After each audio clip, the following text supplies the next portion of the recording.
Hello hello hello students. आज हम भारत लोकतंत्र विकास का चैप्टर 24 करेंगे, जिसका नाम है आर्थिक सुधार और भूमंडलीकरण, economic reforms and globalization, Bharat के विषय में और कुछ अंतर्राष्ट्रीय विषय। तो किस तरीके से हुआ हमारा, पहले आर्थिक सुधार देखते हैं भारत में किस तरीके से हुआ। 1991 से शुरू किए गए आर्थिक सुधारों ने भारत की अर्थव्यवस्था को नियंत्रित अर्थव्यवस्था में, मुक्त बाजार अर्थव्यवस्था में बदल दिया गया। पहले नियंत्रित थी उनकी अर्थव्यवस्था, बाद में जब उन्होंने कुछ नीतियों को अपनाया तो उनकी मुक्त बाजार व्यवस्था बन गई। इसमें कुछ जो उन्होंने सुधार किए वो इस प्रकार थे। एक, उन्होंने उदारीकरण की नीति अपनाई, जो पूंजीवादी जो सेक्टर में था उसके एक हमने मिश्रित अर्थव्यवस्था की नीति अपनाई थी। उसमें पूंजीवाद भी की व्यापार नीति भी थी और हमारी समाजवादी की व्यापार नीति भी थी।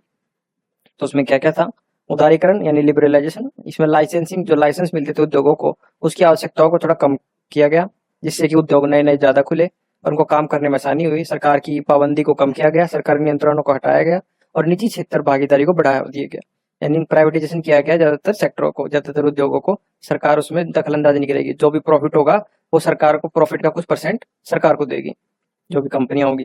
फिर निजीकरण एक नीति है, जो प्राइवेटाइजेशन कहते हैं, एलपीजी जिसे कहते हैं, एलपीजी शॉर्ट फॉर्म में से एलपीजी कहते हैं, लिबरलाइजेशन, प्राइवेटाइजेशन और ग्लोबलाइजेशन। तो निजीकरण में हमारा सार्वजनिक क्षेत्र के उपक्रमों पीएसयू का विनिवेश और निजी कंपनियों को सौंपना, प्राइवेट कंपनियों को ज्यादातर उनमें निवेश करना, और वही निवेश करते हैं और उनमें जो भी खर्चा निकलता है, जो भी प्रॉफिट कमाते हैं वो सरकार को देते हैं, फिर उसका कुछ परसेंट। वैश्वीकरण, व्यापार और विदेशी निवेशों के लिए बाधाओं को कम करना, भूमंडलीकरण जिसे कहते हैं हम। तो फिर भूमंडलीकरण देख लेते हैं। भूमंडलीकरण तात्पर्य है वस्तुओं, सेवाओं, पूंजी और लोगों की अंतर्राष्ट्रीय सीमाओं के पार मुक्त गतिविधि, यानी इन चीजों का अंतर्राष्ट्रीय सीमाओं तक मुक्त गतिविधि आने जाना बिल्कुल खुला कर दिया गया।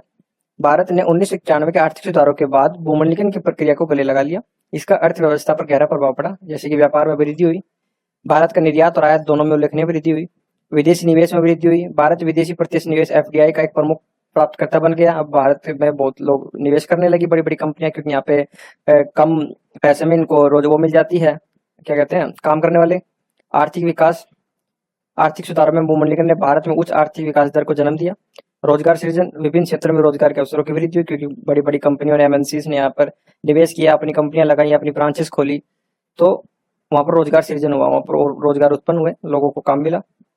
अब दोनों के बीच में क्या प्रभाव रहा इन दोनों के कारण, कुछ इसके दोनों का, क्योंकि हर एक चीज के सकारात्मक और नकारात्मक प्रभाव हो सकते हैं किसी भी नीति के, तो उनके दोनों के बारे में हमें पता होना चाहिए। क्योंकि क्वेश्चन में कभी बार नकारात्मक के बारे में पूछ लेते हैं कि नकारात्मक प्रभाव का किस प्रकार असर पड़ा भारत पर। तो सकारात्मक प्रभाव देख लेते हैं पहले। आर्थिक विकास तो हुआ, भारत दुनिया की सबसे तेजी से बढ़ती अर्थव्यवस्था में से एक बन गया। गरीबी में थोड़ी बहुत कमी हुई और मध्यम वर्ग का उदय हुआ, यानी मिडिल क्लास का। जीवन स्तर में सुधार, जीवन स्तर में सुधार हुआ, जिसमें शिक्षा, स्वास्थ्य और बुनियादी ढांचे तक पहुंच शामिल है अभी तक। नकारात्मक प्रभाव, असमानता में वृद्धि, धन और आय की असमानता बढ़ी, बहुत लोग अमीर हो गए, बहुत लोग गरीब हो, कहने को तो एक मिडिल वर्ग आया है, यानी मिडिल क्लास लोग, पर अमीर और गरीब के बीच में बहुत असमानता वृद्धि हुई। रोजगार और सुरक्षा, अनौपचारिक क्षेत्र में रोजगार का अनुपात बढ़ा। अब जैसे कि प्राइवेट क्षेत्र थे, उनमें जो नौकरियां तो मिल तो जाती थी सबको, पर वे बहुत जल्दी उनकी सुरक्षा नहीं थी उनकी नौकरी, क्योंकि इतने सारे काम करने वाले होते थे, जैसे उनको काम पसंद नहीं आया तो उनको निकाल देते थे। कैसे इस तरीके के कॉन्ट्रैक्ट पे साइन कराते थे कि हाँ तुम्हें रखेंगे, अगर तुम्हारा काम पसंद नहीं आया तो हम निकाल देंगे। पर सरकारी इसमें कर्मचारी में ऐसा था कि एक बार उन्होंने पास करके सरकारी कर्मचारी बन गए हुए, तो वे अपनी उम्र जो 60 साल की उम्र तक काम कर सकते थे, उनकी जो जॉब की सुरक्षा रहती थी, जो अब भी है। पर्यावरणीय शरण, तेजी से औद्योगिकरण और शहरीकरण में पर्यावरण का शरण हुआ। अगर बहुत तेजी से औद्योगिकरण हुआ था आर्थिक सुधारों के कारण, क्योंकि बड़ी बड़ी कंपनियों ने पेड़ों की कटाई करी, आके अपने उद्योग स्थापित किए यहाँ पे, तो उससे बहुत जल्दी जल्दी पेड़ काटे गए और वहाँ के जो संसाधन है, प्राकृतिक संसाधन, उनका दोहन किया गया, अत्यधिक ज्यादा खर्च किया गया, क्योंकि उसको स्टॉक में रखा गया, माल बना बना कर, जितनी जरूरत नहीं है माल की उतना ज्यादा उन्होंने स्टॉक में बना के रखा, जिससे पर्यावरण का शरण हुआ। सामाजिक असंतोष, कुछ वर्गों में भूमंडलीकरण के लिए प्रति असंतोष बढ़ा। अब देख लेते हैं भारत में विकास नियोजन 1947 से अब तक का किस प्रकार किया गया है, क्या क्या नीतियां नियोजन किए गए हैं। भारत में आजादी के बाद के विकास नियोजन की शुरुआत हुई। इसका उद्देश्य था कि आर्थिक और सामाजिक विकास को बढ़ावा देना, देश को आत्मनिर्भर बनाना। यह 1947 और अब तक के विकास नियोजन के कुछ मुख्य चरणों के बारे में पढ़ेंगे। जैसे 1991 मैंने आपको पहले बताया, उस 1991 के बाद एक नया युग शुरू हो गया था उन आर्थिक नीतियों को अपनाने के कारण, मिश्रित अर्थव्यवस्था को अपनाने के कारण। उससे पहले भी हम बहुत कुछ काम कर रहे थे अपने देश के विकास के लिए, वो इस प्रकार है। पहली पंचवर्षीय योजना 1951 से 56 में, उनके मुख्य लक्ष्य था कृषि और सिंचाई पर ध्यान देना, कृषि में अच्छी तकनीक लाना, सिंचाई के संसाधनों को बढ़ाना, उपलब्धि कृषि उत्पादनों में वृद्धि, बाखड़ा नांगल बांध जैसी बड़ी सिंचाई परियोजनाओं का निर्माण करना। फिर दूसरी पंचवर्षीय योजना 1956 से 61, इसका लक्ष्य था औद्योगिकरण और भारी उद्योग बनाने, उनको छूट देनी थोड़ी सी। इसका इस्पात संयंत्रों और भारी उद्योगों की स्थापना और मशीनीकरण का विस्तार करना। अपनी तीसरी योजना में 1961 से 66 कृषि उद्योग और दोनों को संतुलित विकास करना, कृषि और उद्योगों का दोनों का एक साथ विकास करना और दोनों को बराबर समान अधिकार देना, वो करते उनके अधिक वो काम करने के हक देना, उनको तकनीकी पूर्वाधार देना। ये सब छोटे छोटे लिखा हुआ है मैंने बिल्कुल एक एक लाइन में, इसमें बहुत सारी बातें हैं। अगर आप इनको सारी पंचवर्षीय योजनाओं को थोड़ी डिटेल में पढ़ेंगे तो कभी कोई चैप्टर आएगा आगे तो हम इनको डिटेल में पढ़ेंगे। चौथी पंचवर्षीय योजना जो 1969 से 1974 तक था, इसके लक्ष्य था जो खाद्यान्न आत्मनिर्भरता और रोजगार बढ़ाना, हरित क्रांति का विस्तार, कृषि उत्पादन में वृद्धि। पांचवी में गरीबी को कम करना, आत्मनिर्भरता को बढ़ाना, गरीबी उन्मूलन कार्यक्रमों की शुरुआत।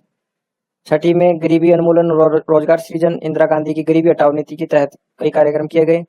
सातवीं में 1985 से 90 उत्पादकता में वृद्धि और सामाजिक न्याय, आईटी और दूरसंचार क्षेत्र में विकास किया गया। आठवीं में 1992 से 1997 इसका लक्ष्य था आर्थिक सुधार और उदारीकरण। अब यहाँ से हमारे आर्थिक सुधार और उदारीकरण की नीति इन्होंने अपना ली।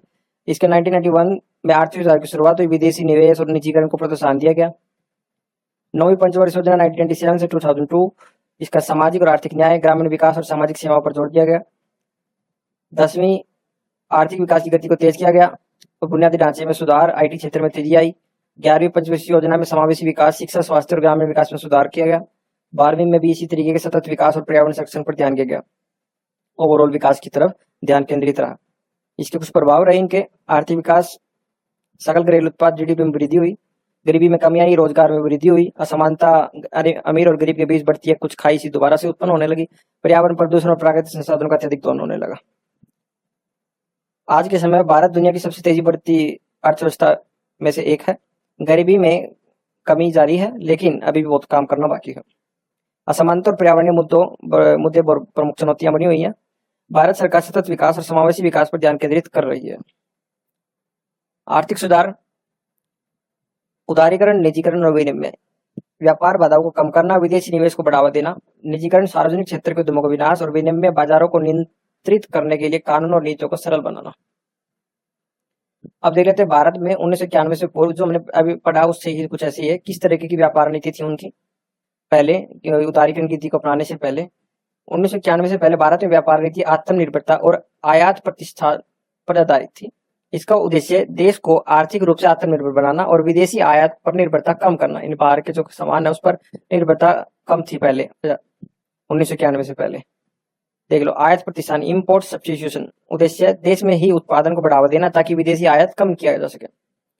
उच्च टैरिफ और आयात प्रतिबंध लगाए गए ताकि विदेशी उत्पादों का उपयोग कम किया जाए। बाहर से जो सामान अगर आता भी था तो उस पर बहुत ज्यादा टैक्स वगैरह लगा के आता था अगर कोई बेचना चाहता था तो इंडिया में। लाइसेंस राज, परिभाषा, किसी भी उद्योग या व्यापार को शुरू करने के लिए सरकारी लाइसेंस की आवश्यकता होती थी। उद्यमी थे, जो उद्योगपति थे, लाइसेंस प्राप्त करने के कई समस्याओं का सामना करना पड़ता था जिससे व्यापार की स्वतंत्रता में कमी होती थी। उच्च टैक्स होता था, आयातित वस्तुओं पर उच्च टैरिफ और शुल्क लगाए जाते थे। घरेलू उद्योगों की सुरक्षा प्रदान करना और विदेशी वस्तुओं का उपयोग कम करने के लिए इस तरीके का टैक्स लगाया जाता था।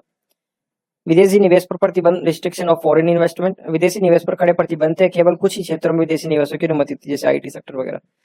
देश की आर्थिक संप्रभुता को बनाए रखना और घरेलू उद्योगों की सुरक्षा करना ही एक वो था कि पहले सिर्फ अपने घरेलू जो देश के छोटे उद्योग है उनकी देश की आर्थिक उसकी संप्रभुता, उसकी आजादी बनाए रखना।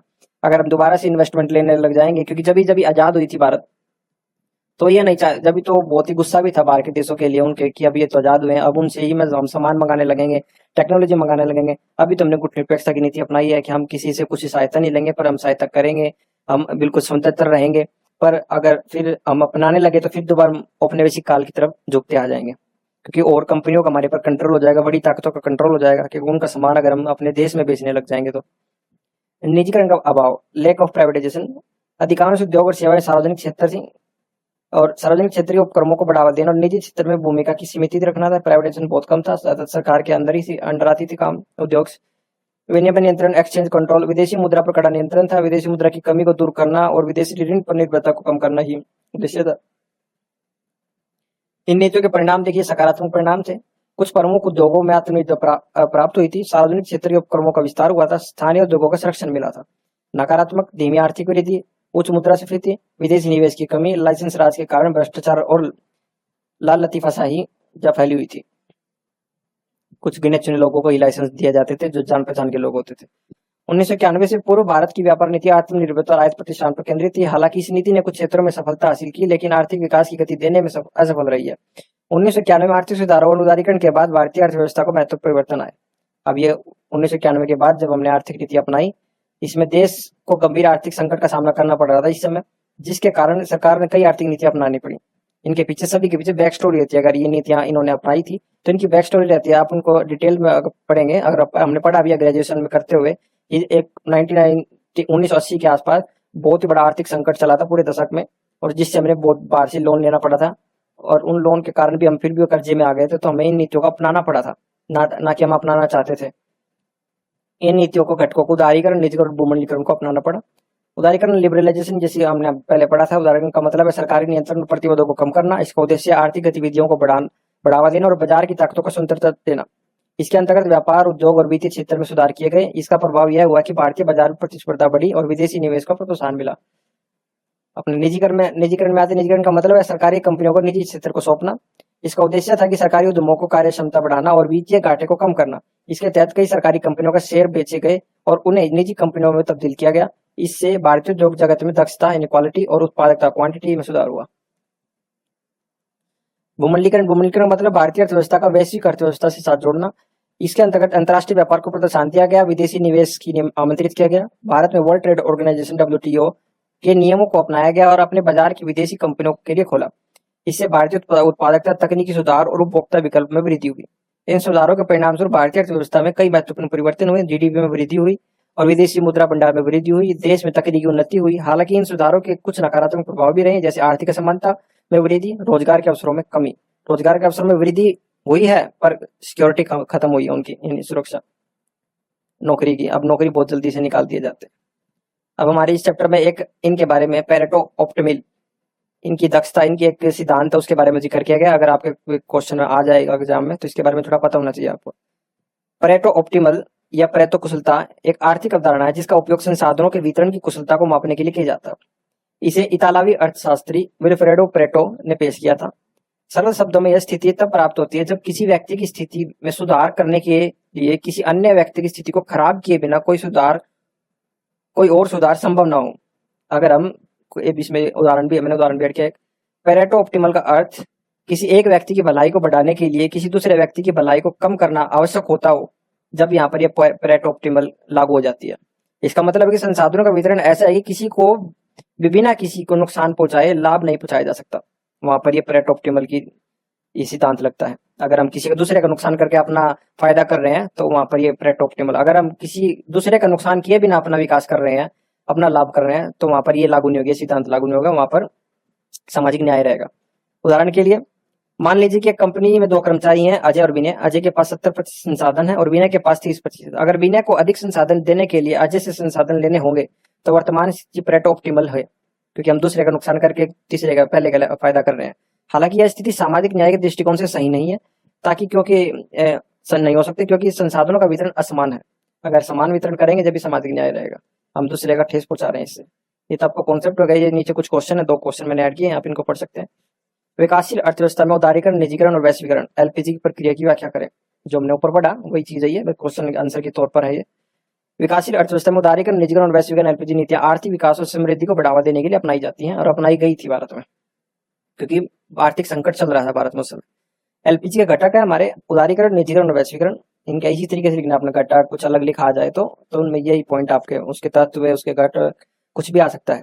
उदारीकरण, इसका अर्थ व्यापार और निवेश में सरकारी हस्तक्षेप को कम करना। इसके आयात और निर्यात हमने पढ़ लिया है तकरीबन, आप इनका देख सकते हैं। फिर भी उदारीकरण में मुक्त करना सबको, सरकारी हस्तक्षेप को कम करना, प्राइवेट में भी है। और आयात निर्यात प्रतिबंधों को कम करना, करों को सरल बनाना और विदेशी निवेश के लिए नियमों को उदार बनाना, यानी उनको संतुलित करना, थोड़ी नरम करना, उदार करना। निजीकरण, इसका अर्थ है कि सार्वजनिक क्षेत्र में उद्यमों को निजी स्वामित्व और प्रबंधन में हस्तांतरण करना। इसका उद्देश्य दक्षता और उत्पादकता में सुधार करना, यानी क्वांटिटी और क्वालिटी में सुधार करना। वैश्वीकरण, इसका अर्थ है कि अंतर्राष्ट्रीय व्यापार, पूंजी प्रवाह, श्रम गतिशीलता में वृद्धि। इसका उद्देश्य देशों को वैश्विक अर्थव्यवस्था से जोड़ने और वैश्विक बाजारों तक पहुंच प्राप्त करने में मदद करना। इससे क्या क्या सुधार हुए?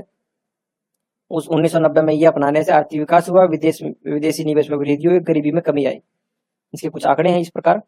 आर्थिक विकास, एलपीजी सुधार ने भारत में आर्थिक विकास की गति दी। 1990 के दशक की शुरुआत वर्षों में भारत की जीडीपी वृद्धि दर लगभग 3% थी। एलपीजी के सुधारों के बाद यह 7% तक हो गई थी। विदेशी निवेश में वृद्धि, एलपीजी सुधार ने भारत में विदेशी निवेश में वृद्धि की। 1990 के दशक में भारत विदेश जो प्रति प्रवाह था वो कुछ बिलियन डॉलर था, और आज यह प्रवाह सैकड़ों बिलियन डॉलर हो चुका है। गरीबी में कमी, इनके कारण जो 40% दर थी गरीबी दर, अब वो 20% रह गई थी, कम हो रही थी। पर एलपीजी सुधारों की चुनौतियां, असमानता, सामाजिक सुरक्षा में कमी और पर्यावरणीय चिंताएं इस तरीके के हैं। एलपीजी सुधारों से बहुत फायदा भी हुआ और कुछ सामने नुकसान भी। अगर हम विकास करेंगे तो हमें कुछ ना कुछ चीजों को सेक्रीफाइस करना ही करना पड़ेगा। हमें पर्यावरण का बहुत ज्यादा सेक्रीफाइस करना पड़ रहा है विकास के लिए। तो इसीलिए सतत विकास की बात है कि हमें अपना विकास इस तरीके से करना, अपना आर्थिक विकास, कि हम पर्यावरण को ठेस न पहुंचाए। अगर हम पर्यावरण को इतनी ठेस पहुंचा देंगे तो एक दिन हमें ये सूरज निकल जाएगा, पूरी पृथ्वी को इतनी आग पड़ेगी जमीन पर, तो उसका डिफेंस नहीं कर, वो सबसे बड़ा हथियार है, उसका कोई भी नहीं रोक सकता। विकास के विभिन्न मॉडलों पर, विभिन्न पैसों पर चर्चा करें। जो विकास के विभिन्न मॉडल हमारे पूंजीवादी, समाजवादी, इनके बराबर एक मिश्रित अर्थव्यवस्था जो हमने अपनाई है, इनके बारे में पढ़ लीजिएगा आप। पूंजीवादी में हमारे यही आते हैं, सारे उदारीकरण, निजीकरण। और समाजवादी में थोड़ा अलग हो जाता है, इसमें स्वामित्व उनके सरकार के अंडर रखते हैं ज्यादातर। इनमें बुनियादी जरूरतों को पूरा करने के ऊपर जोर दिया जाता है, आर्थिक स्थिरता को बढ़ावा दिया जाता है। आर्थिक स्थिरता यानी स्थिरता बनाए रखना की बढ़ावा इसमें, लेकिन इसके विपक्ष अक्षमता, कम नवाचार, कम टेक्नोलॉजी आती है, व्यक्तिगत स्वतंत्रता का अभाव रहता है इसमें। और मिश्रित अर्थव्यवस्था जो हमें अभी तक पड़ी है, जो भारत ने 1991 में अपनाई थी, इसमें लचीलापन रहता है, इसमें दोनों को अपनाया जाता है। इसमें सार्वजनिक भी रहता है और निजी क्षेत्र भी रहता है, दोनों को मिक्स रहता है। लास्ट में डिस्कस इस चैप्टर में तो नहीं है। अगर इस चैप्टर की आपको एक्सप्लेनेशन अच्छी लगी हो तो लाइक करना वीडियो को। अगर आपको सारी वीडियोस अच्छी लग रही है तो चैनल को सब्सक्राइब करना आगे के लिए। Thanks for watching, good bye.